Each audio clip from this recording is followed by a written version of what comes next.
Are you going to go, Mikey? Oh, hello. Great.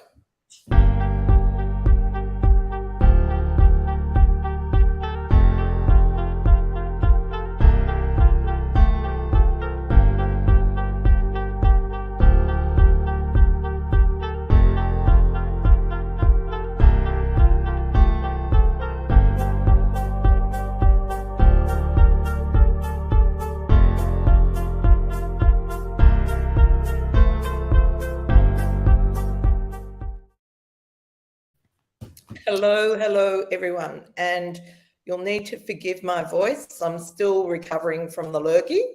But today I have got Louise Lucas. Now, Louise and I are kindred spirits. We've known one another for quite a few years. We met in Business Blueprint, and we've had all sorts of fun and shenanigans together. Although I will say I do not swear to the same way that Louise does. Thanks, Bernadette. And I'm trying to be on my best behaviour for you. God. But she is a rock star broker. She specialises in first home buyers. However, she has negotiated the challenges of Wonder Woman financing, and we are very grateful to her for that. So I'll let you introduce yourself more fully, Louise. Welcome and thank you for coming on. Oh, no, it's such a pleasure to be with you always, Bernadette. And I love looking after your women because they are super wonder women. It's true. And they're always a joy and sensible and going for it. And we love helping people who are having a go. I've been in broking since 2007, just in time to get right into that GFC. And we were helping lots of investors for the first 15 years really. And so we still do a lot of investment loans. My team is basically, we have 4 brokers in Melbourne, but we help clients all over Australia, and we have a large 5 people offshore who help with all the back office stuff, and they're amazing and so clever. So I'm very lucky that we have that support for you all. Yes. So Oh no, here's trouble. Thanks. Probably. That's probably true. So and Ali Zurich, it takes one to know one. Just saying. Yeah, thank you. And maybe my language is reflective of my having to deal with the banks all day. So let's just blame the circumstances, shall we? Rather than yeah. But no, I'll do my best. I'll be good. I promise. Anyway, and so we're going to talk today about. We're going to talk about interest rates. We're going to talk about, we're also going to talk both ends of the spectrum, first home buyers and then retirees, and in between. Okay. First up, I better give our general finance disclaimer. Mikey, thank you for putting that up. I just want you to know that whatever we're discussing today is not designed for you. It might have of interest to you, but please let someone sensible with the license assess you properly first before you take action, because you might, as I have found so often lately, people go and apply by themselves and then end up in a world of pain because they didn't understand what they were doing. And the rules around lending now are very comprehensive, and we get updates daily at least daily from most lenders. The changes are dynamic and constant. You think you can do that on your own, good luck. I think you'll be working it very hard. It is hard. It's really hard work at the moment.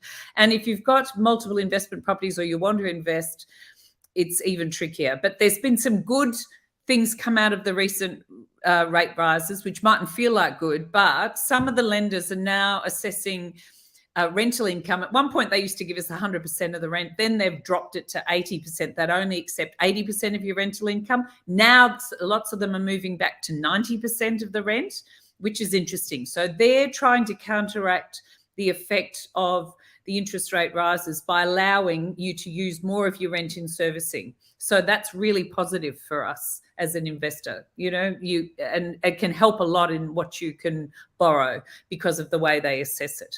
So you need to know which lenders are doing that and which ones are still not. So okay. that it's a really important distinction about whether to use a broker or not. And so when you go to the bank, I'm just going to clarify this, Louise, I'm sure this is, obviously you know this, but when you go to the bank, you work with someone who has not got a clue about property, number one. They're usually there for 3 months and then they get shipped out. You only get access to that bank's products, and you can't, it makes it very hard to manage your credit score, because for those who don't know, every time you make application for a loan, that has a negative impact on your credit score. So if you're just going to the bank and saying, can I borrow money for this? That's going to be a hit on your credit file. So if you're going to a broker, now there are good and bad brokers, I want to say. There are brokers who know how to work the system, and then there are the other ones. So, and obviously Louise is a broker who knows how to work the system. She's just, she's red hot. And then they can direct you to the lender that's going to meet your needs the best. You know, some banks have got they've got investment on the nose and they don't want to lend to investors. Some banks don't want to lend to business. So you go to a broker so that you can navigate the bank's nuances, or all the various banks, and have exposure to, instead of, how many lenders do you work with? Yeah, we work with over 40 lenders.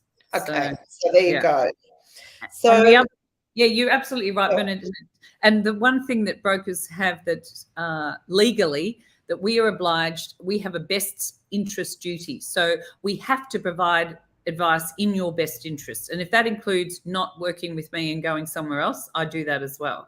Whereas a bank does not have a best interest duty. They can stitch you up into anything they choose, and they're in to advise it all. So, and so, so the main reason that we're talking today is because Louise has, obviously a lot of history and contacts in the banking industry. So she hears things that we don't hear. And also she also sees lots of deals going over her desk.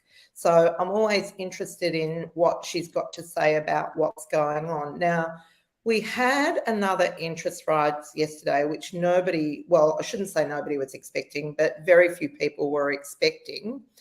What do you think about that, Louise?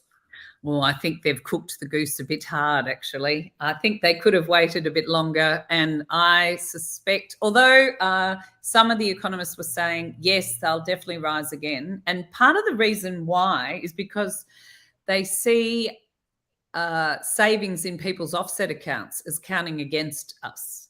And despite interest rate rising, 10, 11 times in the last whatever, up until December, savings increased in offset accounts. So as the rates were going up, people's savings were increasing, which is really interesting. So, and they're trying to say, well, that means that people are not under hardship, so they can afford. But I am seeing a different picture out there now, and I'm seeing a lot of businesses finding things a lot harder, a lot slower, desperately slower. And I think that's hasn't percolated through to the RBA just yet. And I would not be surprised if before too long we end up getting, I have no crystal ball, so let's not get deluded here about my psychic powers, because no one knows, and no economist knows either. But I would not be surprised if we end up getting a rate reduction before too long. At the moment, the banks are pricing 3-year fixed interest rates around the 5.5 mark. Yeah. So what does that tell me? Generally, banks do not lose on fixed rate loans, generally speaking. So if they think 5.5 is an average over 3 years that they're going to win at, and the variable rate's about the same at the moment, methinks the variable rate's probably going to go down. But I don't know for sure, but that's what I suspect. Anyway. Yeah, because was CBA last week reduced their fixed rate, didn't they? And then the others followed suit. Have they all done it? No, different banks, different things. So some raised, like they're all raising on different days at the moment. And like NAB came out yesterday and they're raising their rates to start on May 12. So if you're going for a loan at the moment, or you anticipate in the next month or so, go this fortnight before that raise, because you'll actually be assessed at a lower rate. So you need to understand, if you want to borrow money and you think you're a bit too close, get in sooner rather than later. It could cause you to be able to borrow a lot less, because you know. But then there's other good news, like I said, about rents being considered. They're actually giving us more rent. So they're accepting more rent and less expenses, which is great. And Bernadette, I think I sent you some info on this recently. One of the lenders said they'll now accept 3 months of Airbnb income and extrapolate that out over 12 months. That's pretty rare, mind you. Most lenders want at least 6, maybe 12 months of full Airbnb rental before they will count it as income. So if you're applying for a loan and you're purchasing, that's easy. You just give them an estimate from a lender, from a real estate agent, that shows potential rent over 12 months, what they expect. And just a note on that, because I'm on it, with rents, if an agent can give you one figure, not a range, because if they go, oh, we expect, 800 to 950, don't do that, because the bank always will use the lower.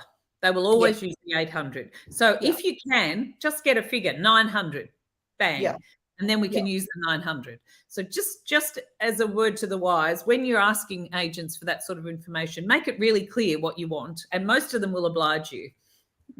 Yes, because they want to sell the property. Exactly. And so for those of you who don't know, if you're buying a product, like you're buying a renovation project that you're going to renovate, you use the rental statement, the potential rent, even if you're not going to rent it, to help you to get the loan for it. So what Louise is talking about is you would go to the selling agent and say, can you give me a rental statement for this property? And as Louise just said, say, please give a figure, not a range, and please make it as high as you can legally do that. And then that goes into your what's the word? Application. Servicing, absolutely. It helps with the servicing of the loan. So we can actually use that. Yeah. And as Louise mentioned, now some banks are taking 90% of that rent into your servicing, which is fantastic. Yeah. And what interest rate, is it a 2% buffer or is it 3%? No, at the moment it's still a 3% buffer. So that's part of our problem, because if you're paying 5.5% or 6% currently, and then they put a buffer on top of 3%, which is ASIC, Australian Securities and Investment Commission's mandatory requirements, then you're being tested at 9% or 9.5%, which is just ridiculous, because no one's seeing interest rates going there anytime soon. But that's how they've protected us so far, because they've always had this buffer in the system. However, the buffer is a bit extreme, and part of the problem with that buffer is, if you go to, say you're paying 6%, but I can get you a new loan at 5.25, for example, but if I've got to test you at a buffer of 9%, then you might not qualify. And yet the truth is you're already paying at 6. Why wouldn't they let us help you and get a 5.25? It makes no sense.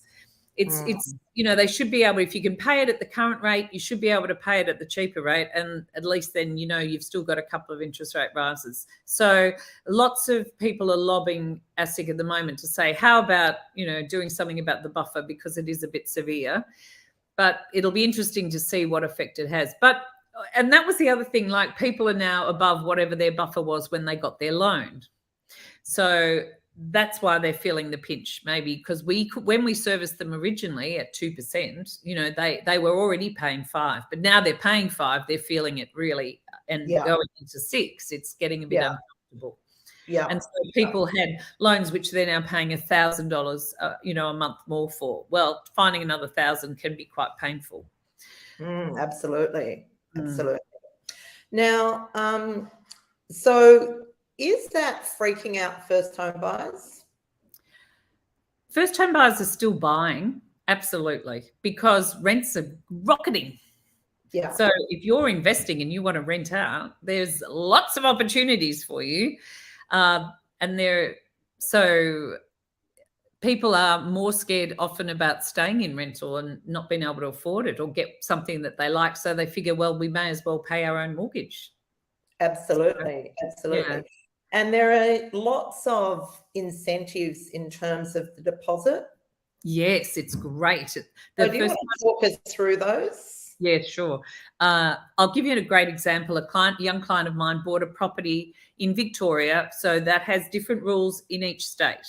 So, and you do need to verify each state what qualifies as your rules. But feel free, if you want us to help you and do an assessment, we can tell you all of those for wherever you are. But just as an example, I had a young chap buy a property in Victoria. The house was, because he was a first-time buyer, he didn't pay any stamp duty because the property was under 600,000. He also didn't pay lender's mortgage insurance, although he only had a 5% deposit. So with 5% deposit, he could actually utilise the government's first home buyer deposit scheme, which meant the federal government would guarantee the lender's mortgage insurance to the lender.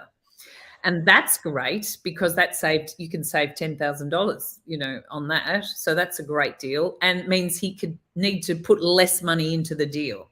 So if you're buying a property and you're a first home buyer and you want to renovate and you want to save some of your cash to do the renovation, this is a great way to do it. Great way to do it. Borrow at 95%, use the government if you can to do the lender's mortgage insurance, and then use your cash to do your reno. And then the third thing he got was because the property was less than 5 years old and it was built by the owners and it had never been sold as such. They had built it. So it qualified as a new build because it had never been sold before. So he also got back $10,000 from the state government as a first home buyer's grant. He was practically paid to move into it, really. It was ridiculous. And then 12 months later, he was able to revalue. Because we got a good deal. Got the price up, able to borrow again, got a deposit, bought a second one, and away we go again. So, yeah, it's amazing what you can get. If you can utilize all those opportunities, go for it. It's fabulous. And there was a new announcement this week by the federal government that they are extending that first home buyers deposit scheme to other people. So at the moment, you had to be an Australian citizen. We have to have your notice of assessment and your Medicare card, etc., etc. Now, after July 1, if you're a permanent resident, you can also apply under this scheme, and that's a great bonus for people who are just coming here. They also say they're doing it for people who borrow together, like siblings or friends. Most banks know that's a world of pain that they're getting people into, and they don't like it. I'm just letting you know. If you think it's the best way, I will generally say to you, lenders know that it's not great, and that is why they don't do it, as that's not their preferred way. They will do it, but it's not the preferred way to lend, particularly if you've got little skin in the game. It can be really tricky. So just consider who you're borrowing with and what. But anyway, there's opportunities there that weren't there 5 minutes ago, so that's good too. All right. So tell me about that siblings borrowing together. Is that notoriously problematic, is it? It is. And we find banks will tell you most of the time people end up, one will pay the mortgage and one won't, or one won't put enough in. So there are certain lenders who will separate out the loans and then make it very clear who's responsible for what, and then not make you responsible for the other person's, which is a really significant distinction when you're borrowing. And it's really important to note. If you're borrowing together, you need to be set up, structured in a way that you're not necessarily responsible, because what some lenders will do was you only own half the property, so you only get half the rent, but they make you responsible for the full debt. So it's really important that you know where you're borrowing and what's your long-term idea. It can be the same for joint ventures, and it's a good question. Yes, I would be, but it depends on the structure and what entity's borrowing. Is it under two individual names, or who's doing the borrowing, etc. Yeah. So it's definitely a case-by-case basis. But anyway, but what I've found often over the years is like siblings will buy together, great, and we'll set them up with distinct loans. And one of them will like have paid down 50 grand of their loan in 3 years, and the other one will have paid nothing. And then one of them is going off to get married and they need to sell, or the other one can't buy the one out and they can't borrow again. So they sell them out, and then you've got to say, well, who paid what? And that's really important to know. That's why you want it structured right from the start. So it's very clear who has been paying and who hasn't. And I'll thank you. Anyway, thanks, Kim.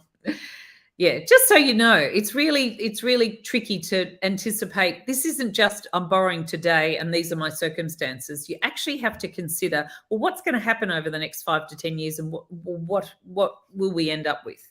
Because it can change how you structure today.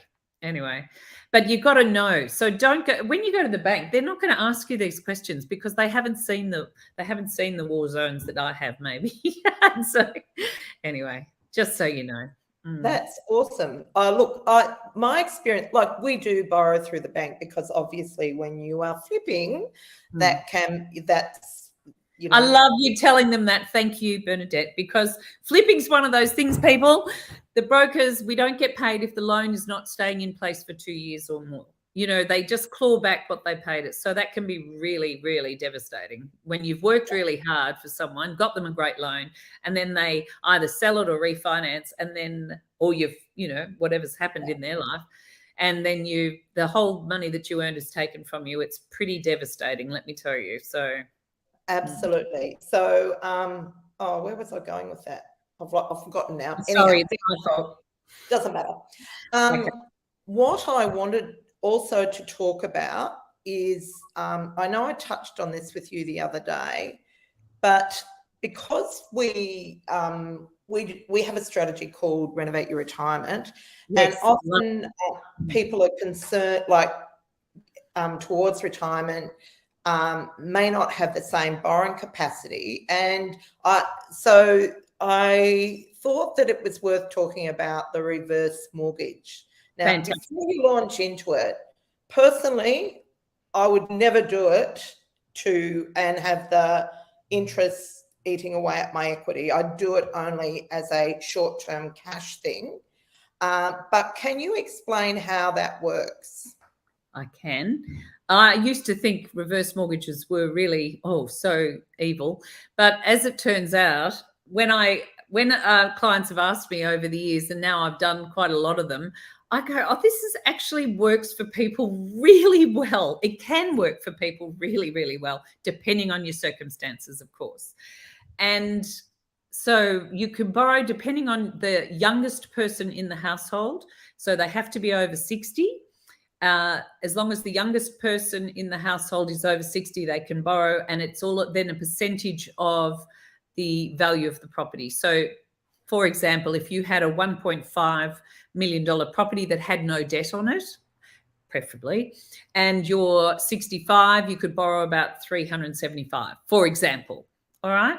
Now, borrowing that as a lump sum can work. You can get it into an account or draw it only down as you need it, and then put it back when you don't. So just what Bernadette's saying, you can actually only pay interest when you use it, and then put it back when you're not, and then borrow it, use it again, and then not. The problem sometimes for people, if they're on the pension, is pulling down a large sum of cash like that can affect your pension. I don't know all the ins and outs of that. You really must speak to a financial advisor, a planner, about those circumstances, but your accountant should be able to help. But certainly a financial planner would know the ins and outs on that and be very prudent on it. But reverse mortgages can be really useful for people if they want to stay in their home and they're over a certain age and they need to renovate or do something, and they need cash. You can draw down a loan of say $400,000, but only take $5,000 a month for the next 5 years if you wanted.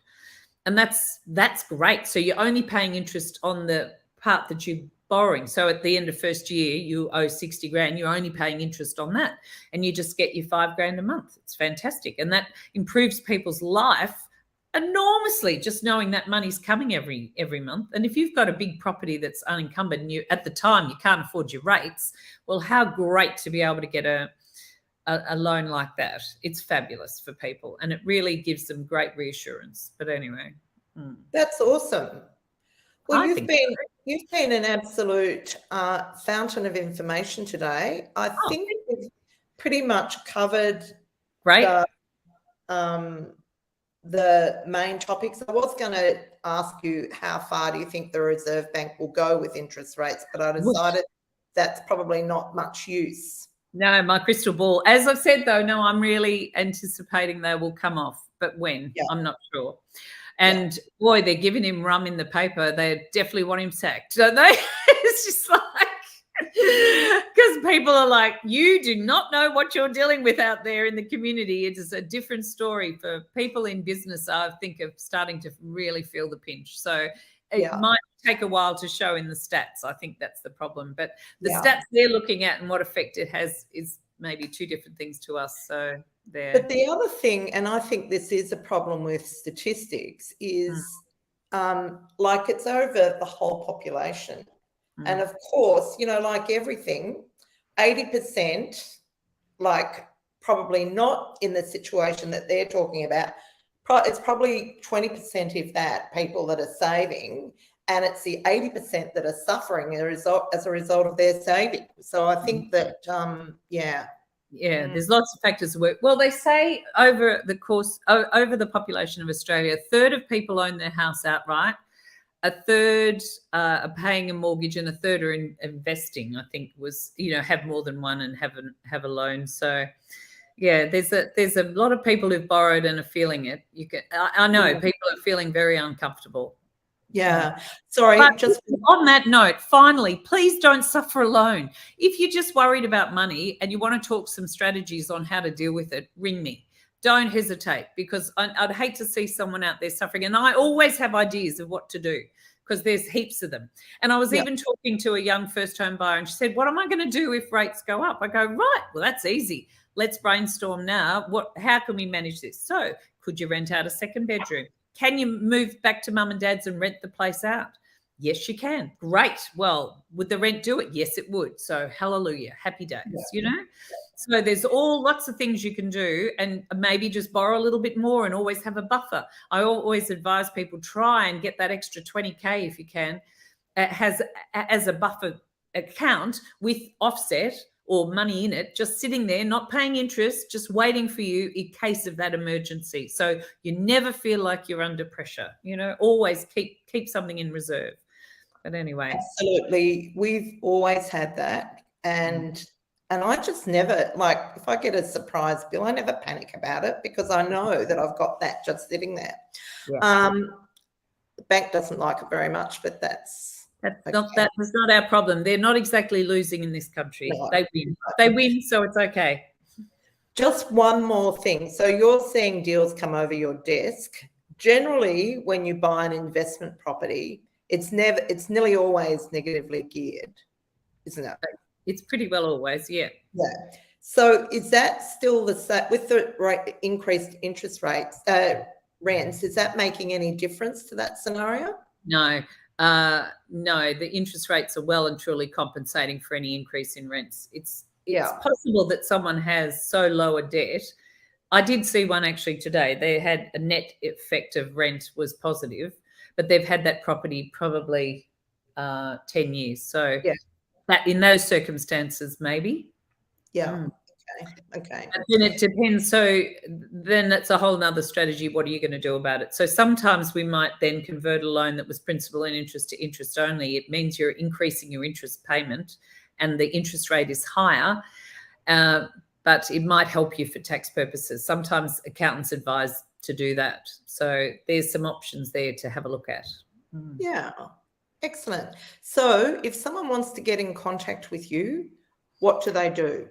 Please go to the propertyed.com.au, book a time, give us a call. It's all on there. So propertyed.com.au. I'm really sorry I didn't prepare a slide I usually have a QR code too. I was a bit slack. Thank you, That's Bernard. Right. We'll put it in the notes. And Louise, I look forward to seeing you at retreat. Yes, you will. I can't wait to be there. I can't wait to be with you all because we have a great time together and we learn lots. I was blown away last year. It was amazing. I couldn't believe some of the things we saw and learnt. So I'm really looking forward to that again. Thanks, Bernadette. You are welcome. Well, on that note, Mikey, we're done.